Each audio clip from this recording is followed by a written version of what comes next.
ഒരു ദൈവത്തിനും ഒരു ഗുരുവിനും നിങ്ങളിൽ ഒന്നും എത്തിച്ചു തരാനോ അല്ലെങ്കിൽ നിങ്ങൾക്കൊന്നും പറഞ്ഞ് മനസ്സിലാക്കി തരാനോ ഇല്ല. കാരണം നിങ്ങൾക്ക് നിങ്ങളെ തിരിച്ചറിയാനുള്ള സർവ്വ സൗകര്യങ്ങളും ഇതിൽ തന്നിരിക്കുകയാണ്. പക്ഷെ എന്താണ്, നമുക്ക് നിരന്തരം ആശ്രയിക്കാൻ അല്ലെങ്കിൽ പെർമനൻ്റ് ആയിട്ട് നമ്മളെ ആശ്രയിക്കുന്ന ഒരു ഭാഗം നമ്മളെ കയ്യിലില്ല. അതിന് വേണ്ടിയിട്ട് നമ്മൾ നിരന്തരം നമ്മളിൽ പ്രവർത്തിച്ചുകൊണ്ടിരിക്കണ ഈ ശ്വാസം, ഈ എവിടെന്നോ വരുന്ന ഈ ശ്വാസം നമ്മുടെ ഉള്ളിലേക്ക് വരുമ്പം നമ്മുടെ ബോഡിയെ അല്ലെങ്കിൽ ഞാൻ ഫീൽ ചെയ്യുന്ന ഒരു അവസ്ഥ നമ്മളിൽ കൊണ്ടുവന്നാൽ മതി.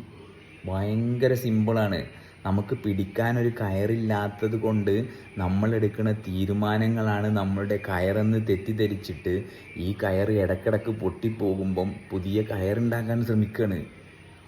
എവിടെയും കയറി ചെല്ലാനില്ല. ഇതിങ്ങനെ പ്രവർത്തിച്ചുകൊണ്ടിരിക്കുക. അപ്പോൾ ഞാനൊരു വീഡിയോ ചെയ്തിട്ടുണ്ട്. ആ വീഡിയോ ജസ്റ്റ് ഞാൻ പിങ് ചെയ്യുക.